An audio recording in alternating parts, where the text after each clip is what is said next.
여러분, 오늘은 참으로 기가 막힌 이야기 하나 들려드리려고 합니다. 혼례를 올린 첫날 밤에 신랑이 신부를 내팽개치고 기생집으로 달려갔다면 믿으시겠습니까? 그것도 양반댁 규수를 말이에요. 그런데 더 기막힌 건 그날 수치심에 술을 마신 아씨가 잘못 찾아간 방에서 머슴 총각과 뜻하지 않은 인연을 맺게 된다는 겁니다. 신분의 하늘과 땅 차이를 넘어 운명의 장난으로 시작된 이 기구한 사랑 이야기, 과연 어떻게 될까요? 지금부터 그 파란만장한 사연을 들려드리겠습니다. 구독, 좋아요 부탁드립니다. 이야기는 경상도 어느 양반 마을에서 시작됩니다. 김진사댁은 그 고을에서 손꼽히는 부잣집이었거든요. 넓은 기와집에 논밭도 많고 머슴과 하인만 해도 10명이 넘었습니다. 그 중에서도 석쇠라는 젊은 머슴은 참으로 성실하고 마음씨가 고운 청년이었어요. 25 나이에 얼굴은 검게 그을렸어도 눈빛만큼은 맑고 순수했죠. 매일 아침 동틀녘에 일어나 우물가에서 찬물로 세수하고 소염을 주고 마당 쓸고 그렇게 성실하게 일했습니다. 다른 머슴들이 야, 석쇠야. 너 그렇게 열심히 해봤자 주인 좋은 일만 시키는 거여 하고 놀려대도 석쇠는 그저 웃으며 사람이 제 일을 성실히 하는 게 도리 아니겠소 하고 대답하곤 했어요. 김진사에게는 월선이라는 외동딸이 있었습니다. 22살 된 규수인데 그 아름다움이란 온 고을의 소문이 자자했어요. 달빛처럼 고운 피부에 버드립 같은 눈썹, 앵두 같은 입술, 게다가 글재주까지 뛰어나 시 한 수 읊으면 마을 선비들이 감탄을 금치 못했답니다. 김진사 내외는 이 귀한 외동딸을 그야말로 금이야 오기야 키웠죠. 규방에서 자수 놓고 시 짓고 가끔 정원을 거닐며 꽃 구경하는 게 전부였어요. 월선 아씨는 담장 넘어 세상이 궁금했지만 양반댁 규수가 어찌 함부로 밖을 나돌아다니겠습니까? 그저 창문 틈으로 바깥 세상을 훔쳐보는 것이 전부였습니다. 어느 봄날이었어요. 월선 아씨가 정원을 거닐고 있을 때였습니다. 담장 너머에서 구성진 노랫소리가 들려왔거든요. 에헤라 디어차 논밭을 갈아도 임 생각에 쟁기가 나아가질 않네. 석쇠가 밭을 갈며 흥겹게 부르는 노래였죠. 월선은 무심코 그쪽을 바라보았어요. 담장 틈 사이로 보이는 건 땀을 뻘뻘 흘리며 일하는 머슴의 모습. 하지만 그 얼굴엔 참으로 순수하고 밝은 웃음이 가득했습니다. 월선은 가슴 한편이 이상하게 두근거렸어요. 저렇게 열심히 그리고 즐겁게 일하는 사람을 본 적이 없었거든요. 양반 자제들은 늘 거들먹거리고 일은 천한 것이라 여겼는데 저 머슴은 달랐습니다. 그해 가을, 김진사는 드디어 사위감을 정했습니다. 바로 이웃 고을 이참판댁의 도련님 이도령이었어요. 이도령은 겉으로 보기엔 그럴싸했죠. 키도 크고 얼굴도 준수하고 글 공부도 제법 했다고 소문이 났습니다.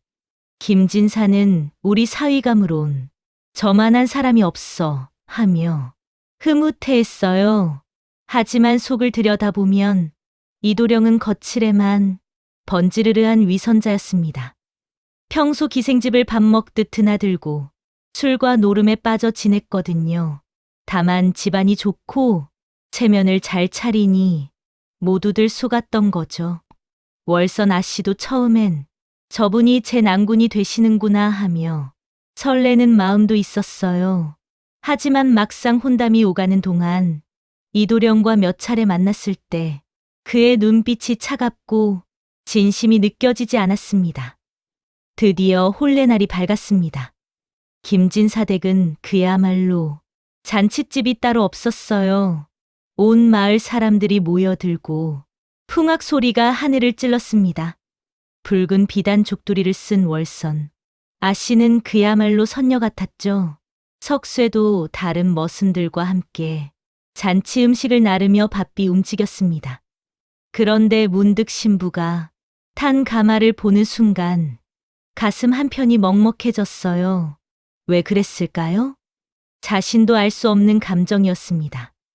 그저 담장 너머로며 번본 아씨일 뿐인데 석쇠는 고개를 저으며 얘가 무슨 망령된 생각을 하는 거여 하고 자책했습니다. 혼례는 성대하게 치러졌고 해가 저물 무렵 모든 하객이 돌아갔어요. 첫날 밤이 다가왔습니다. 월선 아씨는 신방의 단정에 앉아 신랑을 기다렸어요. 가슴이 두근두근 뛰었죠. 하지만 한 시즌이 지나고 두 시즌이 지나도 이도령은 오지 않았습니다. 도련님이 어디 계시냐? 월선이 시녀를 불러 물었어요. 그런데 돌아온 대답이 기가 막혔습니다. 도련님께서 기생집으로 가셨다고 합니다. 뭐라고요? 첫날 밤에 신랑이 기생집으로 갔다니 월선은 그 자리에서 기절할 뻔했습니다. 얼굴이 새하얗게 질렸고 온몸이 부들부들 떨렸어요. 수치심과 분노, 슬픔이 한꺼번에 밀려왔죠. 이게 말이나 되는 일이냐. 월선은 이를 악물었습니다. 월선은 시녀를 물리치고 혼자 앉아 울었습니다. 눈물이 주르륵 흘러내렸어요. 내가 뭐가 부족해서 첫날 밤에 나를 버리고 기생집으로 가는 거냐. 자존심이 말이 아니었죠. 그때 상위에 놓인 술병이 눈에 들어왔습니다. 합근례 때 마시려고 준비한 술이었어요. 월선은 잔도 없이 술병을 들어 벌컥벌컥 들이켰습니다.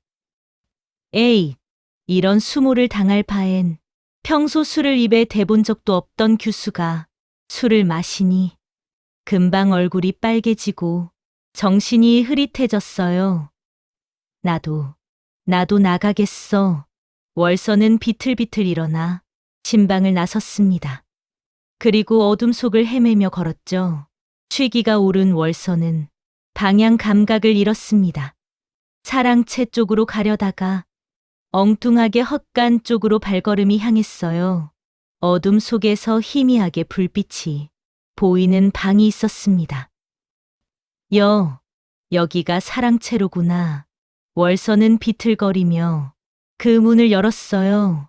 그런데 그곳은 사랑채가 아니라 머슴들이 쉬는 헛간이었습니다. 석쇠는 촛불을 켜고 책을 읽고 있었거든요. 비록 머슴이었지만 석쇠는 그를 깨우치고 싶어 밤마다 몰래 책을 읽곤 했죠. 누구십니까? 석쇠가 깜짝 놀라 일어섰어요. 그런데 눈앞에 서 있는 사람은 바로 오늘 혼례를 올린 아씨가 아닙니까? 아씨. 어찌 이런 곳에. 석쇠는 너무 놀라 말을 더듬었습니다. 월선은 술에 취해 제대로 서 있지도 못했어요. 당신이 낭군이시오? 월선은 석쇠를 신랑으로 착각했던 겁니다. 어둠 속에서. 게다가 술에 취한 상태로 말이죠. 소인은 그저 머슴일 뿐. 석쇠가 황급히 손사래를 쳤지만 월선은 듣지 못했어요. 그대로 석쇠에게 쓰러졌거든요. 아씨, 정신 차리십시오. 석쇠는 당황해서 아씨를 부축했습니다. 하지만 월선은 완전히 정신을 잃은 상태였어요. 석쇠는 어찌할 바를 몰랐죠. 이대로 밖에 내보낼 수도 없고 그렇다고 이 좁은 방에 둘이 있자니 그날 밤 운명의 장난이 펼쳐졌습니다. 술에 취한 월선이 석쇠를 신랑으로 착각한 채 그의 품에 안겼고 석쇠는 어찌할 바를 모르다가 결국 두 사람은 뜻하지 않은 인연을 맺게 되었습니다. 그것은 신분도 이성도 모두 잊은 채 오직 두 사람만이 존재하는 시간이었어요. 동이 트기 시작할 무렵 월선이 정신을 차렸습니다. 여기가 어디냐? 눈을 뜬 월선은 자신이 낯선 곳에 누워있고 옆에는 으악! 비명을 지를 뻔한 순간 석쇠가 황급히 입을 막았어요. 아씨, 조용히 하셔야 합니다. 두 사람의 눈이 마주쳤습니다. 그 순간 지난밤의 일들이 어렴풋이 떠올랐고 월선의 얼굴이 사색이 되었습니다. 이게 무슨 일이냐? 월선은 몸을 부들부들 떨었어요. 석쇠는 땅에 엎드려 빌었습니다. 아씨, 소인을 죽여주십시오. 하지만 아씨께서 술에 취하셨고 소인을 신랑, 도련님으로 착각하셨습니다. 석쇠의 말에 월선은 머리를 쥐어뜯었어요. 지난밤 기억이 조금씩 돌아왔거든요. 신랑이 기생집으로 간 것, 술을 마신 것, 그리고 이를 어쩐단 말이냐. 월선은 통곡하고 싶었지만 소리조차 낼 수 없었습니다. 만약 이 일이 알려지면 집안이 풍비박산 날 게 뻔했으니까요. 너는 당장 이 집을 떠나거라.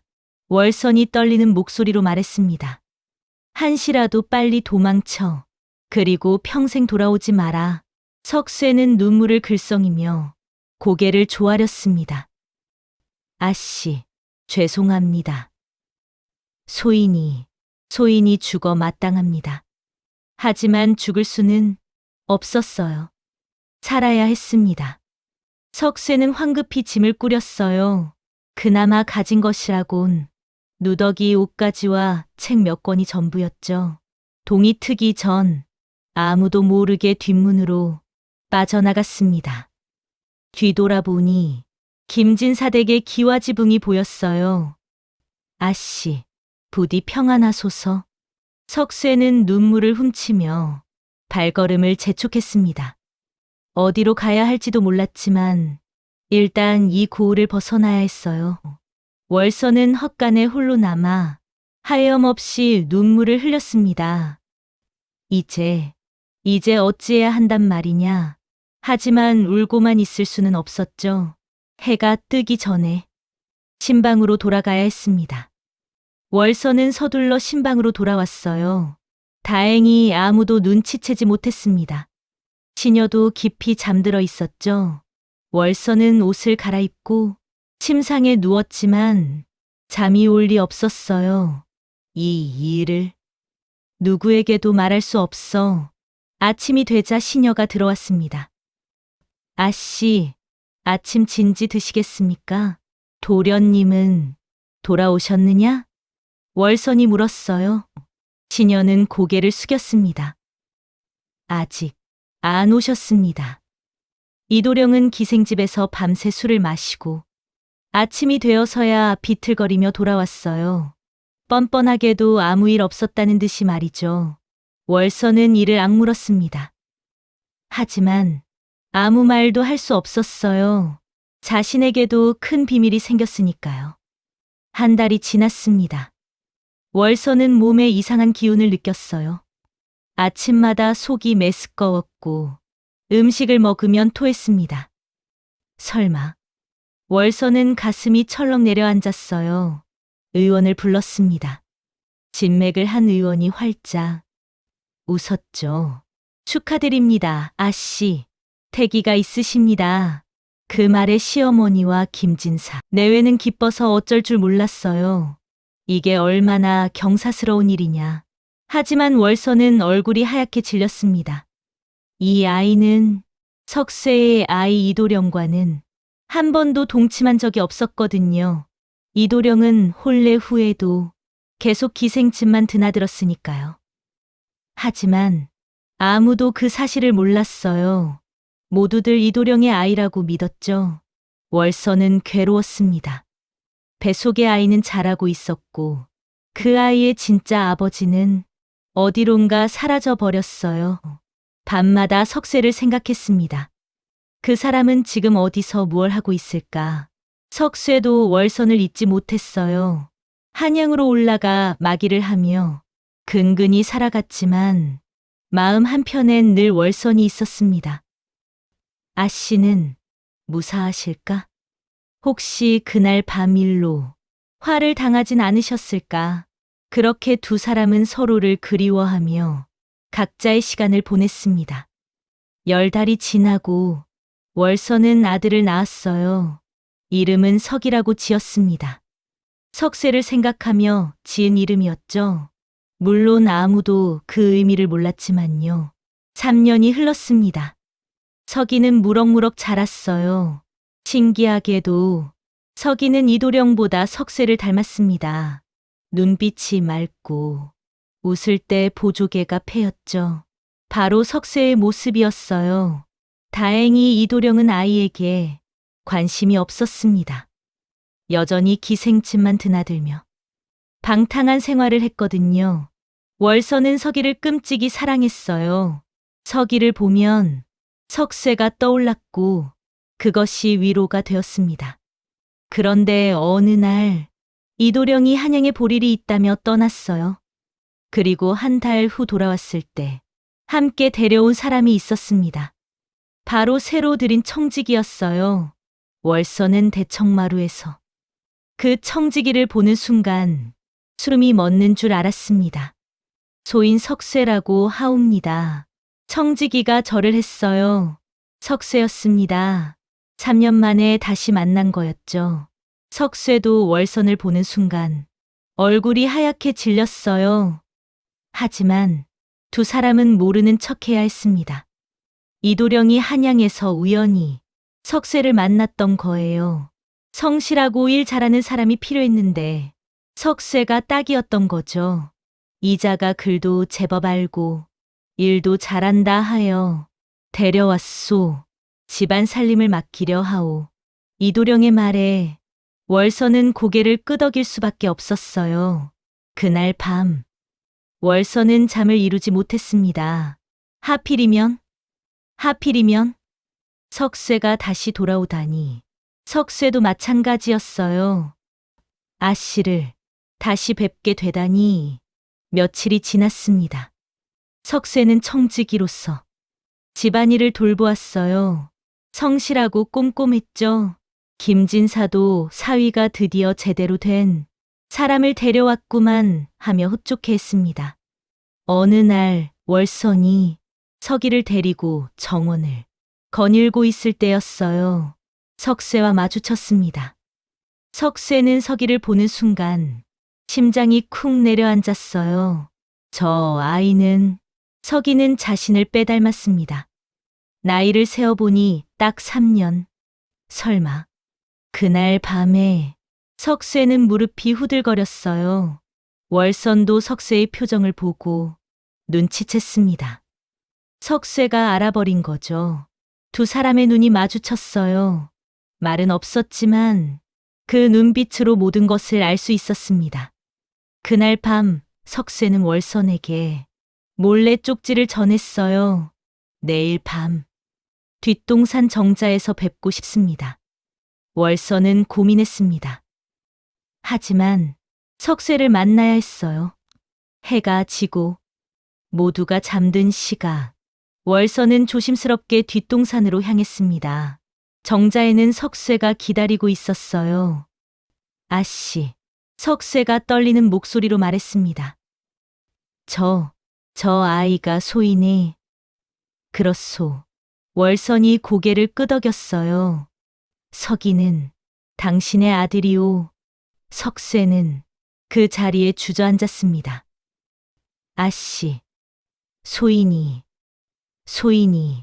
눈물이 주르륵 흘러내렸어요. 월선도 울었습니다.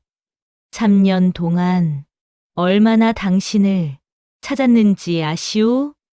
소인도 아씨를 잊은 적이 없었습니다. 두 사람은 한참을 울었어요. 쏟아져 나오는 눈물을 멈출 수가 없었습니다. 석이를 제대로 키우고 싶소. 하지만 이 신분으로는 월선이 고개를 숙였어요. 소인이 서기를 지켜드리겠습니다. 비록 아버지라 부를 순 없어도 청지기로서 옆에 있겠습니다. 석쇠의 말에 월서는 고마움과 미안함이 동시에 밀려왔어요. 그때였습니다. 덤불 뒤에서 인기척이 들렸죠. 누구냐? 두 사람이 깜짝 놀라 돌아보니 이도령이 서 있었습니다. 하하하, 이게 무슨 꼴이냐? 이도령은 술에 취한 상태였어요. 아내가 청지기와 미래를 하다니. 이거 재미있군. 월성과 석쇠는 얼굴이 새하얗게 질렸습니다. 도련님. 이건 오해입니다. 석쇠가 급히 말했지만 이도령은 비웃었어요. 오해? 한밤중에 남녀가 정자에서 만나는 게 오해란 말이냐? 월서는 이를 악물었습니다. 당신이야말로 본래 첫날 밤부터 기생집만 드나들면서 무슨 자격으로 뭐라고 이도령이 버럭 소리를 질렀어요. 하지만 술에 취해 비틀거렸죠. 좋아. 내일 온 집안에 소문을 내주마. 양반댁 규수가 천한 머슴과 그 순간 석쇠가 이도령 앞을 막아섰습니다. 도련님, 만약 그러신다면 소인도 할 말이 있습니다. 도련님께서 첫날 밤에 아씨를 버리고 기생집으로 가신 일, 그 후로도 집에는 거의 들르지 않으신 일 모두 말씀드리겠습니다. 이도령은 잠시 당황했어요. 이놈이 감히. 이도령이 주먹을 휘둘렀지만 술에 취해 제대로 맞지도 않았어요. 석쇠는 피했습니다. 도련님, 제발 정신을 차리십시오. 아씨와 석이 도련님을 위해서라도. 그 말에 이도령은 비틀거리며 웃었어요. 석이? 그 녀석이 내 자식이긴 한가? 순간 월성과 석쇠는 숨이 멎었습니다. 무슨 말씀이시오? 월선이 떨리는 목소리로 물었어요. 나는 알고 있었네. 석이가 내 자식이 아니란 걸 말이야. 애초에 나는 자네와 동침한 적이 없지 않은가? 이도령의 말에 월선은 그 자리에 주저앉았습니다. 알고 있었다니 3년 동안 알면서도 모른 척했던 거였어요. 하지만 걱정 말게. 이도령이 비웃으며 말했어요. 김진사 장인어른께서 워낙 좋아하시는 손자 아닌가. 내가 굳이 사실을 밝힐 필요는 없지. 대신 이도령의 눈빛이 날카로워졌습니다. 이 집안의 재산은 내가 관리한다. 자네는 그저 얌전히 규방에만 있으면 되네. 그리고 이놈. 이도령이 석쇠를 가리켰어요. 당장 이 집을 나가게. 내일 아침까지 모습을 감추지 않으면 모든 것을 폭로하겠네. 월서는 눈물을 흘렸습니다. 안 됩니다. 석쇠는 걱정 말게. 자네 아들은 내가 잘 키워주겠네. 물론 내 방식대로 말이야. 이도령의 협박에 두 사람은 아무 말도 할 수 없었어요. 석쇠는 다시 떠나야 했습니다. 하지만 이번엔 달랐어요. 석이라는 아들이 있었으니까요. 아씨, 소인이 반드시 돌아오겠습니다. 제대로 된 사람이 되어서. 석쇠, 월서는 눈물을 삼켰어요. 당신을 기다리겠소? 석이와 함께 그날 밤, 석쇠는 석이가 자는 방에 몰래 들어갔습니다. 잠든 아들의 얼굴을 바라보니 눈물이 흘러내렸어요. 석이야, 아버지가 미안하구나. 하지만 꼭 다시 와서 너를 지켜주마. 석쇠는 아들의 이마에 살짝 입을 맞추고 조용히 방을 나왔습니다. 새벽녘, 석쇠는 다시 김진사 댁을 떠났어요. 이번에는 목표가 있었습니다. 제대로 된 사람이 되어 돌아오는 거. 세월이 흘러 다시 3년이 지났습니다. 석쇠는 한양에서 장사를 시작했어요. 성실하고 정직하게 일했더니 하늘이 도왔는지 장사가 잘 되었습니다. 작은 가게에서 시작했지만 이제는 제법 큰 상회를 운영하게 되었죠. 돈도 모으고 사람들의 신뢰도 얻었어요. 석쇠 나리는 정말 믿을 만한 분이지. 한양 상인들 사이에서 석쇠의 명성이 높아졌습니다. 하지만 석쇠는 잊지 않았어요. 고향에 두고 온 월선과 서기를. 한편 김진사 댁에서는 큰 변화가 있었습니다. 이도령이 노름빚에 쪼들려 집안 재산을 탕진하기 시작한 거예요. 논밭을 팔고 하인들을 내보내고 김진사는 분노했지만 어쩔 도리가 없었습니다. 어느 날 김진사가 쓰러졌어요. 사위의 방탕함에 스트레스를 받은 탓이었죠. 병상에 누운 김진사는 월선을 불렀습니다. 월선아, 내가 잘못 봤구나. 이도령을 사위로 삼은 것이. 아버지, 월선도 눈물을 흘렸어요. 하지만 서기만큼은 제대로 키워야 한다. 그 아이는 참 순수하고 착하지 않느냐. 김진사는 서기를 무척 아꼈습니다. 손자라고 믿었지만 그보다는 서기의 착한 성품이 좋았던 거예요. 얼마 후 김진사가 세상을 떠났습니다. 장례를 치르고 나니 이도령은 더 이상 체면도 차리지 않았어요. 이제 김진사도 죽었으니 남은 재산은 내 마음대로 할 수 있어. 그리고 마지막 남은 기와 집마저 팔아버리려 했습니다. 월선은 절망했습니다. 이러다간 서기와 함께 거리에 나앉겠구나. 그때였습니다. 대문 앞에 화려한 가마가 섰어요. 가마에서 내린 사람은 석쇠였습니다. 하지만 예전의 멋은 차림이 아니었어요. 비단 두루마기를 입고 당당한 모습이었죠. 소인.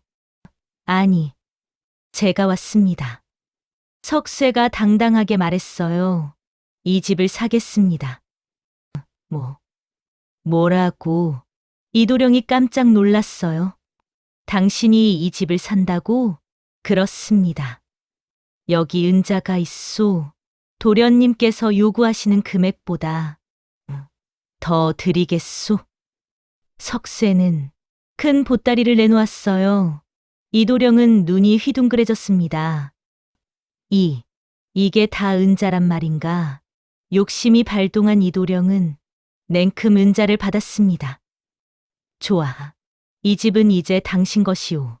이도령은 은자를 챙겨 그 길로 도망치듯 떠났어요. 아마 노름판으로 직행했을 겁니다. 석쇠는 월선에게 다가갔습니다. 아씨, 아니, 월선 낭자. 이제는 제가 이 집을 지키겠습니다. 월선은 눈물을 흘렸어요. 석쇠, 당신이 6년을 기다렸습니다.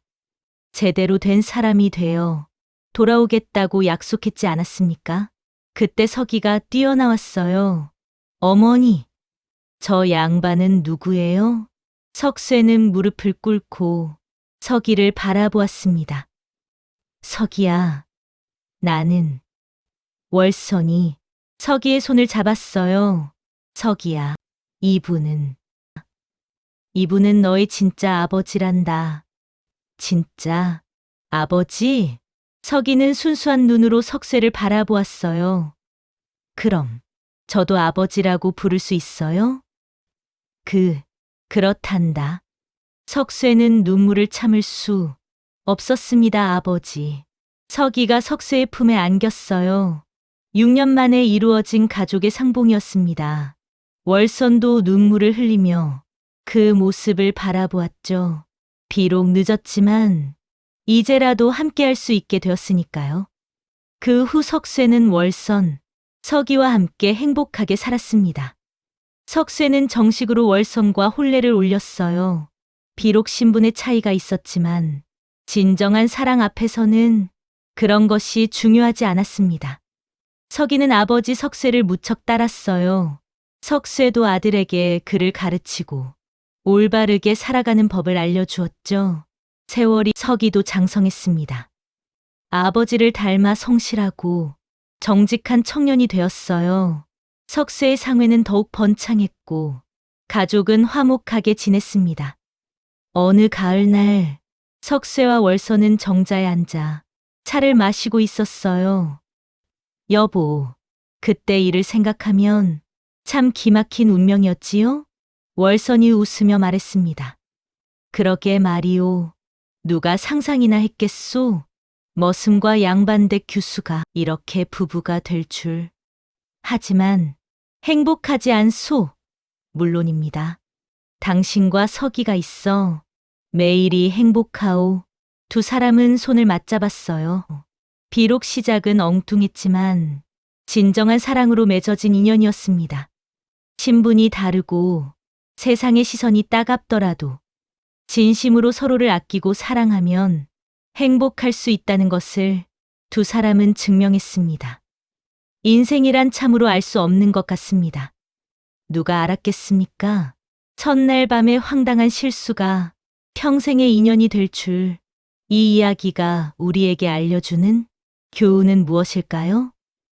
첫째, 진정한 사랑은 신분을 가리지 않는다는 것입니다. 석쇠는 비록 머슴이었지만 성실하고 진실한 마음을 가졌었죠. 그것이 결국 월선의 마음을 얻었고 행복한 가정을 이루었습니다. 둘째, 겉만 번지르르한 사람보다 진심을 가진 사람이 진짜라는 것입니다. 이도령은 양반 자제였지만 속은 썩어 있었어요. 반면 석쇠는 천한 신분이었지만 마음만큼은 누구보다 고귀했습니다. 셋째, 인생의 시련도 결국은 축복이 될 수 있다는 것입니다. 첫날 밤에 수치는 월선에게 가장 큰 아픔이었지만 그것이 석쇠와의 인연을 만들어 주었고 결국 진정한 행복을 찾게 해주었죠. 여러분도 인생에서 힘든 일을 겪고 계신가요? 그것이 언젠가는 축복으로 바뀔 수도 있습니다. 포기하지 마시고 진심을 잃지 마세요. 오늘 이야기가 마음에 드셨다면 아래 빨간 구독 버튼 꾹 눌러주시고요. 좋아요와 알림 설정도 부탁드립니다. 여러분의 작은 손길이 저에게는 큰 힘이 됩니다. 댓글로 어떤 이야기를 듣고 싶으신지 알려주세요. 여러분의 이야기도 궁금합니다. 다음에도 더 재미있고 감동적인 야담으로 찾아뵙겠습니다. 오늘도 행복한 하루 보내세요. 감사합니다.